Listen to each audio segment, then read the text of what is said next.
Hello, everybody, and welcome to the Survivor Calgary All-Stars recap for episode 11. Krish, this is our last recap of the season. How are you feeling? I mean, good, but also bittersweet, man. Can't believe this is coming to an end. Yeah, we're 1.5 episodes away from the finale. Next week, we're going to be having a recap, or we're going to be having the Edge return, and then the week after that, we're going to be doing our live finale, not on a Monday, but on a Sunday. So people who are expecting episodes on a Monday, please adjust that by a day because we're going to be having like an in-person party for it at Bourne Brewery. So yeah, should be a good time.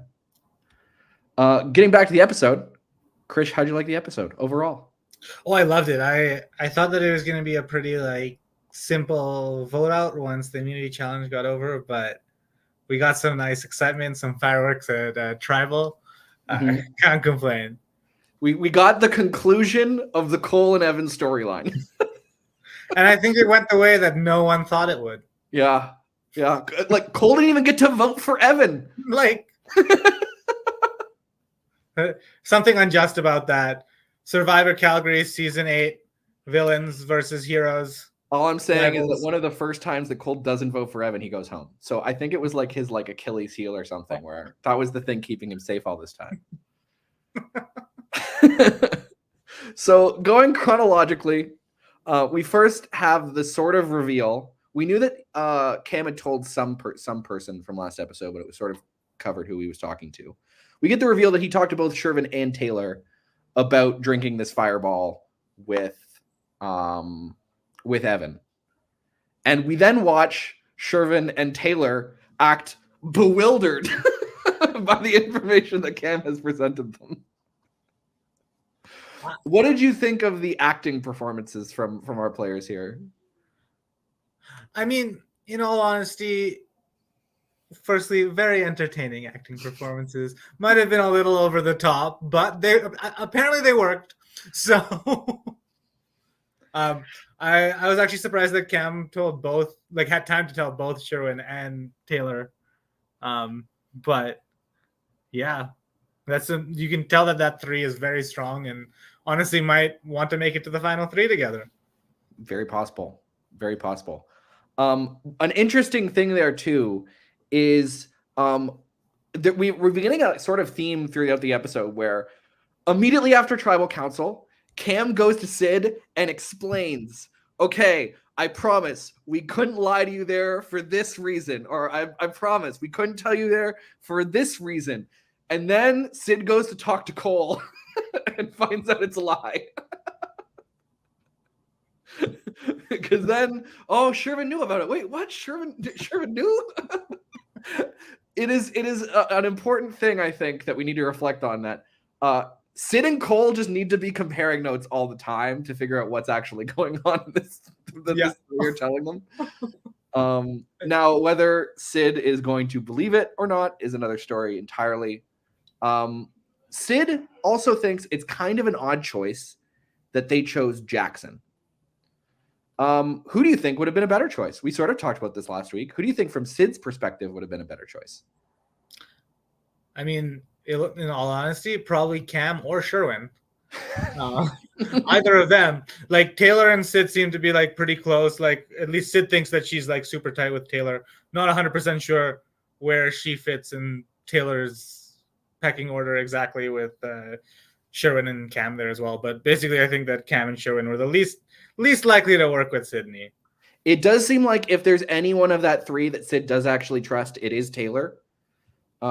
We get a later thing of them talking, or of Sid and Cole talking together, and Sid say that Cam and Shervin are running the game, but they would give their life for Taylor, or they trust Taylor with their life.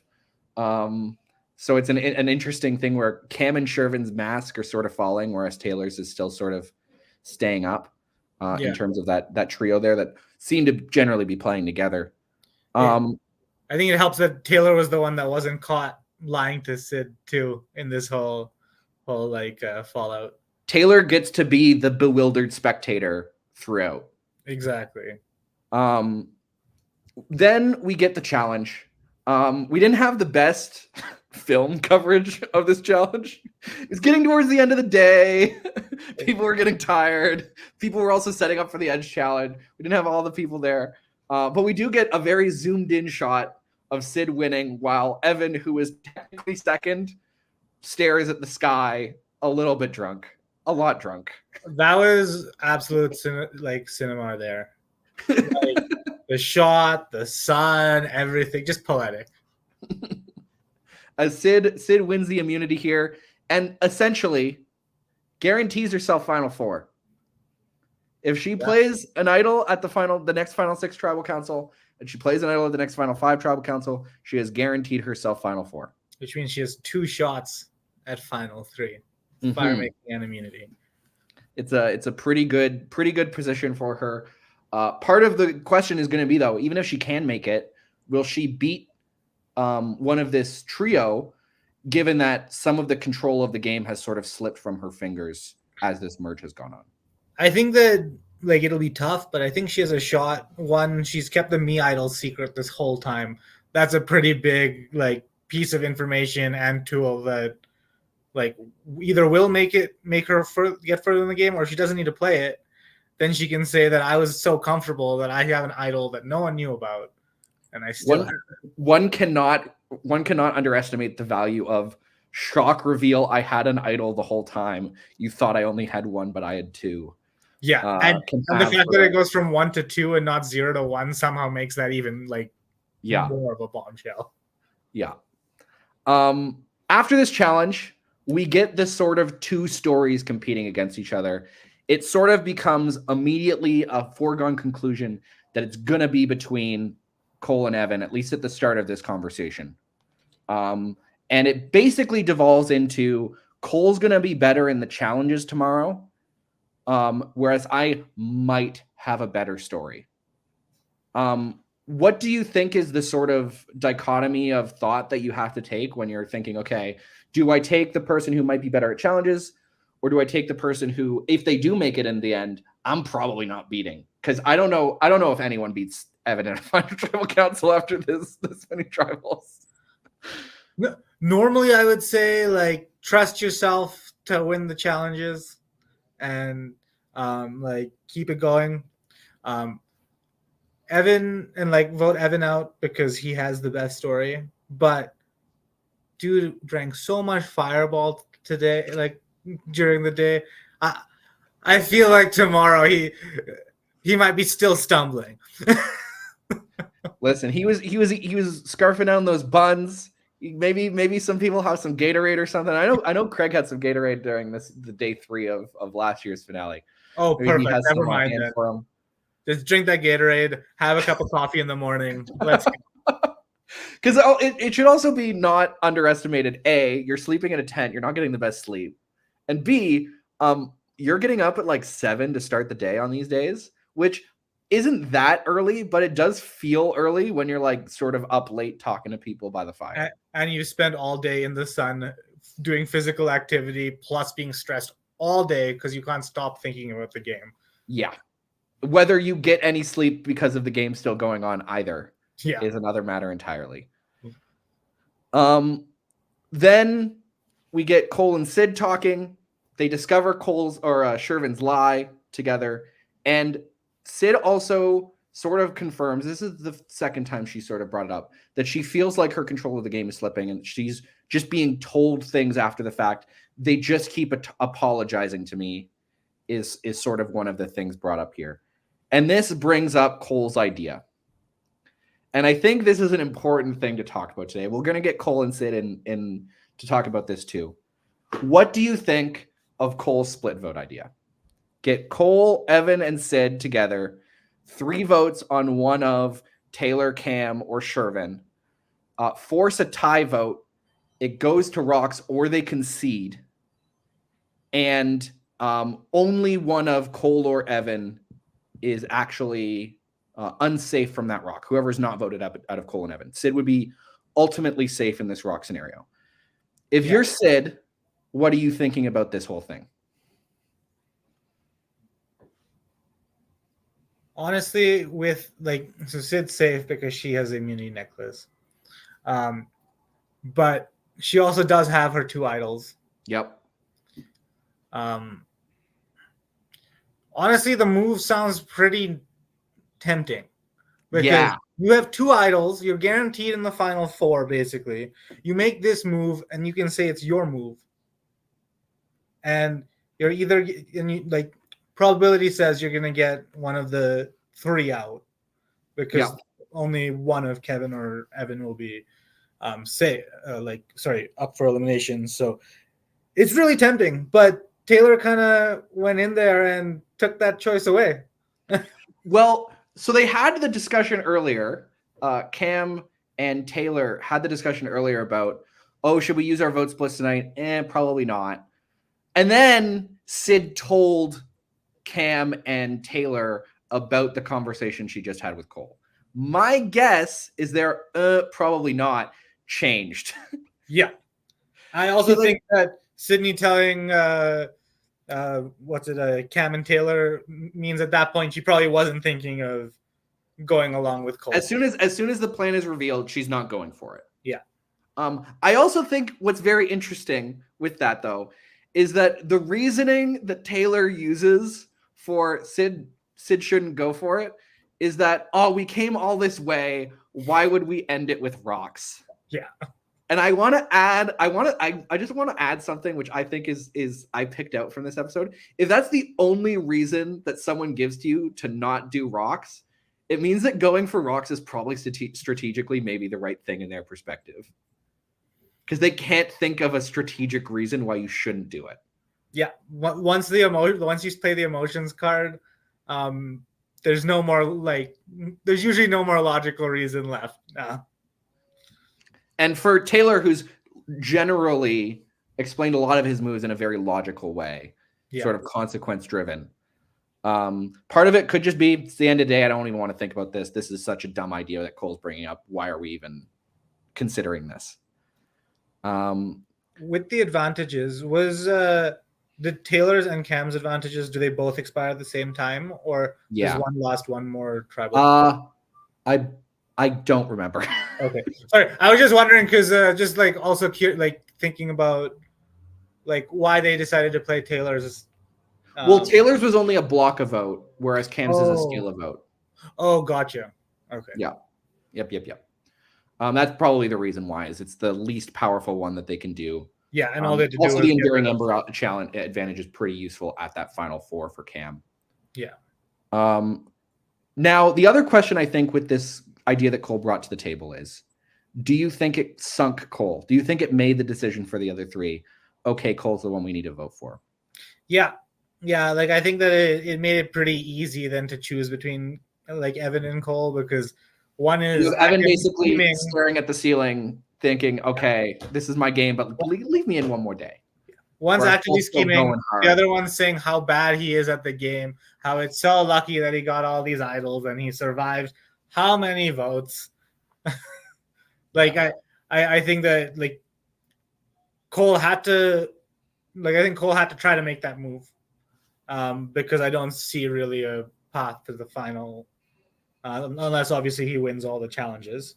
Yeah, or some wild thing comes back from the edge. Yeah, so I don't blame Cole for making that move, trying to make the move.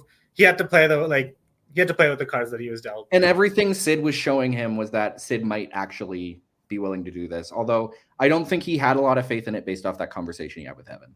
Is this going to work? No, probably not. Had to try it. So had to try it. And then we get to Tribal, where Sid is caught in the middle of a different argument. One between Cole and Evan of which one should go.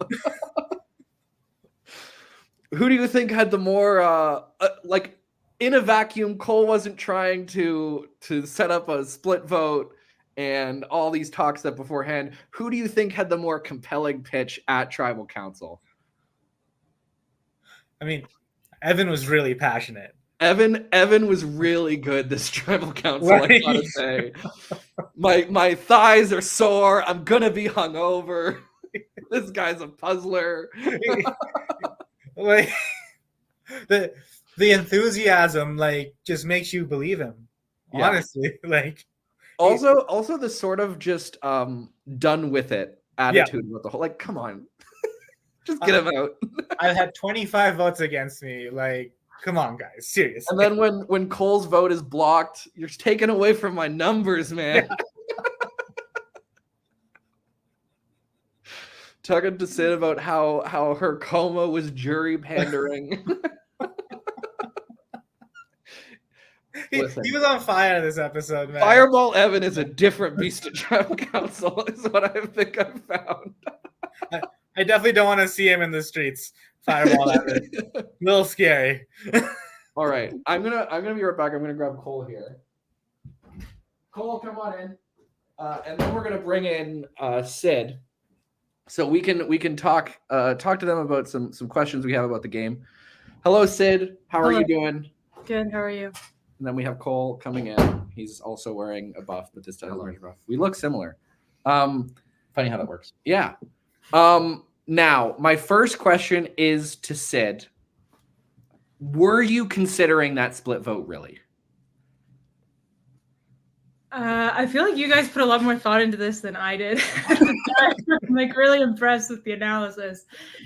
I would like to remind everyone that this has been a very long day and we have like 20 minutes to make this decision. So we're not like sitting around, like my brain is going fast. And I think from what I can remember is that with 2 idols in my pockets, I am now solely thinking of Final 4 in my head because I've won immunity. And I'm trying to play odds of first of all, what's the likelihood that I make it based on winning all the challenges? I'm thinking not that high. I'm hoping that someone will pick me to get into the final 3. That is where my brain is going. I would have picked you if you would save me here. Yeah, but there's one of you and 3 of these other guys. None of them would have picked you. I'm trying. I'm like hoping. Yeah. I'm worse at challenges. Are you? Yeah. So I guess that's where my brain is going. Like I'm trying to think like, okay, if I can keep this trust going, if I can like whatever, I have a better chance of like getting into final 3. And then I didn't actually really consider what the jury would think if I made a split vote. Like Chris, you mentioned that, and I was like, oh yeah, that probably would have. I was thinking more of like just getting there. Yeah. Yeah, just getting to the end, surviving, if you will. A question I had, sort of regarding that conversation as well, is you bring up how you're sort of feeling on the bottom, and they're sort of just continuously apologizing to you. Yeah. And then you also tell them that you're just playing that up. What were your actual feelings in this time around that sort of relationship that you had with Taylor, Sherwin, and Kim, maybe individually, maybe as a group? I think that I'm very aware of where I'm sitting here. Like, there's like a donut and there's like the inner circle, and I'm not in there. I'm like a sprinkle on the side, but I'm not like where Cole is, like on the outside. Four still gets you to final 4. Cole is the crumb at the bottom of the bag. Yeah. We're going with this analogy. Yeah, precisely. Yeah, and I think that I'm aware very much after the Craig vote, okay, I'm not on this inner circle, right? And like the jaw dropping every time, like I'm already been aware that this is where I'm at. And I'm just trying to stay enough like under the radar, but not, yeah, but, and to not be a target, which, yeah. Fair enough. I have a question for you, Sid. Just Okay. curious. How long did it take for it to click after you had won the challenge that you were guaranteed final 4 because you had the idols? Somebody had to tell me that because I was so gone, and they're like, "Oh, you're like guaranteed now," and I was like, "Damn." But that It's a long day. I get it. I wasn't thinking right at that point either. If we're going off the filming of the challenge to production wasn't there. Looking back on how I explained the rock situation to you, I could have done it so much better. I was just like being like, oh yeah, we could do rocks, and then this would happen, instead of being like, oh hey, we would do rocks, this would happen, you would be safe, this is why you would do it. Yeah, I think I was missing the why. I was missing that I think for me, like the why was like, oh, you just told me you're on the bottom. Yeah. And like you saw, I didn't make the same pitch to Shervin. My thought was like, oh, she's on the bottom. Maybe I can do this thing for her, and it'll be like mutually beneficial. Yeah. Because my play was like, oh yeah, I'm good at Survivor. I can help people figure out these scenarios. And then I tried to help you figure out these scenarios. I know. It's a good play. But I think I remember distinctly us walking up to Tribal together, and you were still kind of pitching it, and we were still going back and forth. And I think I just turned to you and I was like, I gotta go with my gut. Yeah. And it was like that was the decision I made. Like I felt that I was making a choice between what would get me further, I guess, at that moment. Yeah, and then you see me at Tribal going like, well, there's one person who could single-handedly change this. We were like, to some degree during that travel, I was wondering, like, Sid, is he going for like Sid to play an idol or something? Like one of her idols on Cole here? That would have been cool too. You could have done that. That would be confusing for everyone. Yeah. I also want to apologize publicly for calling you desperate. That's okay. I tried to vote out my older brother. Dang, I could have been so much more tactful. I was desperate. I'll fully admit to that at that point. Cole, were there any other moves going through your head other than the Sid split vote or convince people to vote for Evan? Yeah, I think what I thought was kind of my in for the Evan vote was Cam. I think I still felt at this point, like of the three in that sort of inner circle, that Cam was the one who had my back the most. And looking at these conversations, I think I was right, where Cam is kind of the one pushing Evan's name more than me. But then Sid comes up and says, oh, hey, Cole was playing this. And everyone agrees like, okay, yeah, we have to go for Cole here because it doesn't make sense to keep him in if he's thinking like this. It feels like Shervin might have also been on that side, but he wasn't in that initial conversation. Yeah. And the decision had already been made by the time Shervin got in. In terms of like other moves I can make, there's only like so much room you have at 6 when you're on the bottom. Like, it's not like I can convince people like, oh, hey, we need to vote Taylor now. Or, oh, hey, we need to vote Shervin now, or something like that. That's never going to happen. Especially with 20 minutes. Exactly, yeah. And I think especially because this is the last tribal council of the day, I think we were given, like, I don't even know if it was 20. I think it might have been 15, just because we wanted to wrap up the day. Yeah, it was short. It was short. We were all okay with that because we were all pretty done with it at that point, too. Like, you see me get voted out, and I'm like, oh, yeah, now I get to sleep, and I get to get back to relax. And spoilers for the Edge return, I don't do it. Like, I do it, but I'm like, everyone else is sprinting. I'm like jogging to the tennis balls. It's like, whatever. Yeah, spoiler. Yeah. I'm not coming back. That's okay. I do want to say on this podcast, while next to my twin brother here, that of the Parker brothers performance. Oh, you've been muted. Of the Parker brothers performance, me and Keegan, I have beaten him both times. And should Jackson not win his way back from the edge, which he might win, I will have beaten him both times I've played as well. So, how does that feel? Congratulations. Yeah, he beat me in an all-star online game, so yeah. I can't really say the only season we actually play in the same season. I beat him, so yeah, he won. Okay, all right. Session vibes, but like Survivor. The top boy. Another question I had for you, Sid, was it seems like Cole is pretty sure that Cam or Shervin, probably more Cam, was his sort of in that trio. It seemed like you thought that Taylor was your person in on that trio. Because you brought up that Cam and Shervin are running the game, but you did really trust Taylor still. What did Taylor do that sort of made you think that compared to the other two? Like, why was Taylor so much more sure in your head, if you can remember? I think that I felt pretty strongly about Cam and Taylor. We had like pretty strong relationships, and even though well, I don't know. I don't know if I can answer this question. Yeah, it might have to do with, like you said, Taylor feigning not part of those like surprise situations. Obviously, like now I'm aware, like, okay, Cam could blindside me. Like in my brain, I'm like, flagging that. I feel like season 3 stuff with Shervin is still running through your head at this point too. With him. Oh, Shervin's not on the table for me. I'm like, no, press fucking lawyer talk to me. It's like Maybe that was my play. I was saying like, hey, listen, we can vote out Shervin. You can get him again. Finally get your revenge. Yeah, and I think like it's hard to remember. Like, there's a lot of conversations that happen that some of them don't get filmed, or there's like nuance that doesn't get captured, and like there's like big emotions going on. Like I remember, like I got very close to Taylor and Cam through this game. So I guess I can't really answer. I'm not really sure. I mean, we saw Shervin at the voting booth trying to vote for Cole.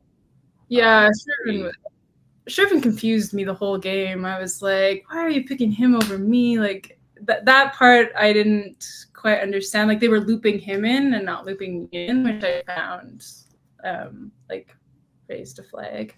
But it didn't concern me because I still at this point wasn't considering Shervin to be a threat, I guess. Yeah. Chris, do you have any questions for our two survivors here? Cole, like since the merge, basically we've seen you sort of with your back against the wall. Do you regret voting Eric out, or is there another moment that, like in hindsight, like you can pinpoint that you think would have made things a little easier? Honestly, what makes me regret that move is learning after the season that Malone couldn't do fire. Because I think in my mind, it was a 50-50 Eric or Malone win fire. Because I figured they'd both practiced at least a little bit for it, being Survivor fans. Yeah. And I knew Malone had put in a lot of prep. Like I know the touchy subjects question that who put in the most prep and everyone answered Cole. I think Malone actually prepped more for this season than I did, where he was like doing spreadsheets of relationship maps and a whole bunch of crazy shit like that. Yeah. My kind of logic at the time was, okay, if I vote Malone here and Eric and I go to a tie and Eric loses, it's done for me. I have 0 allies left in the game. Whereas if I take out Eric there, I have 2 allies left in the game, theoretically, come a merge. And there are 2 allies who will have a bigger target on them at the merge because they're still paired up together. Was there some impression that Malone would have some more legs to stand on with the former Phoenix too? Absolutely, yeah. I thought because Malone was talking a lot at our camp, at our swap camp, about how close he was to Taylor, and how he thought he still had a relationship with Craig as well. And so I was kind of banking on Malone making it through, maybe there being able to be some sort of connection there with Taylor and Craig and Jackson, because Cam was out of the game at that point. Then he came back in, and obviously I was pretty stoked for that. But like looking back, retrospect, I think I probably would have voted Malone just to see how it would have shaken up. Eric was like really well and truly my number 1 at that point in the game. But yeah. Awesome. Any more questions? No, that's all. I want to say that I remember Cole and I talking like before we even played this season, and you were like, I was like, maybe we'll make it to merge, and you were like, neither of us will make it to the merge. 100% shot. I thought there was 0 shot I was making it to merge because everyone would want to vote me out immediately. That's what I thought. And I thought Sydney, coming off last season, you were going to be this big, massive threat that everyone wanted to get out, and then everyone wanted to work with you. They just forgot about me. Yeah, so I feel like I just want to commemorate. Like, hey, we did a lot better We got there. than we thought we were gonna do. Yeah, You made it to the last episode before finale. That's pretty damn good. it's pretty good. Yeah, for being the threat that you were coming in, which was a disadvantage, I think, for you. The lore of your puzzling. Yeah, and I wasn't that good at puzzles. So a big thing that we did this season was we explicitly avoided puzzles Cole already owned. Oh, that's because we didn't want to give the producer an advantage for being a producer, basically. I mean, you could have. The trivia questions were enough. You won the one challenge where there were trivia questions, so yeah, I personally appreciated that. I'm not a puzzler. All right. Anything else you two want to say before we get to the big shout out to everyone who makes Survivor Calgary possible. Big shout out to the community that we've built here. Yeah, it's so awesome. I still find myself laughing along when I'm like watching the videos back, which is so great. And it just makes me excited for next season. Sweet. Well, thank you both for coming. Cole, get out of here. Sid, we'll bring you back to the lobby here. Krish, we have 2 orders of business to finish it off today. First of all, player of the episode. It kind of hard to say here. You could argue Evan for being the target last episode, having to play an idol for himself, and then is able to, through pure social talking and sort of letting Cole shoot himself in the foot a little bit, make it through. You have one of the 3 of Cam, Shervin, and Taylor. I would probably go a little bit more towards Taylor and Cam, as they seem to have a little bit more of a sway on what actually happened. Maybe even more so Taylor, because he wanted Cole out initially versus anyone else. I think those are the short list. Yeah, I think like Taylor and Cam probably are up there as like duking it out, and I think that while Cam probably is in a better position long term now because he still has his bounty reward, Taylor was the one that played his vote blocker that like squashed any inkling or thought, any possibility of a split vote. Exactly. So I'd have to give it to Taylor today.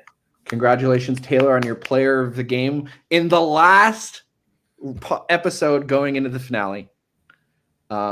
Speaking of our finale, now I cannot tell you who wins the edge return. However, we have 5 people left in the game, plus a wild card. I want to hear some predictions. What do you think is going to happen in the finale, Krish? Who do you think wins the game? I think Cam's going to win. You think Cam's going to win? Yeah. If I was a betting man, I think I would put the money on Cam. I think Sydney will like either needs to win the Final Four immunity or needs to win the fire making to make it to the final. I don't think that there's really with who is left. There's no one left really wants to take Sydney to the final. I think actually maybe Evan. Yeah, possibly Evan would want to. But I think like the 3 guys are very much in the pole position, being Taylor. How long do you think Evan lasts? I think Evan's next. You think Evan's 6? Yeah, depending on who comes back, but okay. Next question is, who is the most interesting returnee? Who are you hoping comes back from the edge after all of this? I mean, if Craig came back, it'd be pretty interesting. Because he's on the more sort of Sid oriented. Yeah, and he's sort of like proven like he was sort of blindsided, and I'm sure would rather work with the people that didn't blindside him. That didn't blindside him. Yeah, because there's 2 people who didn't blindside him, and they're both still in the game. Exactly. Honestly, like I think almost anyone that comes back, it'll be interesting. If Jackson comes back, it'll be really that. I don't know what dynamics would happen. Like what would go on if Jackson came back? That would be really that'd be a show. Sweet. So your predictions are Evan is probably next. Yeah. There's some interesting people who could come back from the edge, but your money's on Cam. Yeah, and I'd love to see Sydney make the final 3, but I think that it's going to be tough. Fair enough. Well, Krish, any last thoughts before we finish off the recap pod this season? No, this has been great. I really enjoyed myself. I hope everyone enjoyed listening to us. I can't believe it's over, honestly. My Monday nights aren't going to be like I'm going to be missing something moving forward. Yeah. Krish, thank you for being on the pod. It was great having you on and hearing your unbiased analysis as we were going through. It's great to hear. And maybe next time we can bring each other past the pre-merge and we can both go together. We have to. We own This is an agreement right now. We're in the exact same scenario we were in last time. No matter what, we're together. We probably shouldn't be saying this on air. Now when we play next, we're going to be targeted. Yeah, Darn it. people it's going to be the Poker Alliance of Winners at War all over again. The podcast alliance. Everyone's going to want to come on the podcast now. Malone is talking about pre-gaming for a game that does not yet even exist. All right. On that note, thank you everybody for joining us on the podcast all season. We will see you next week for the Edge return, and then on Sunday at 6 p.m. for the finale. For people who are in Calgary, we are going to be doing the finale watch party at Bourne. If you're interested, check out the Instagram or connect with whoever you might know from the cast. Cool. Thank you everybody for listening to us, and see you later.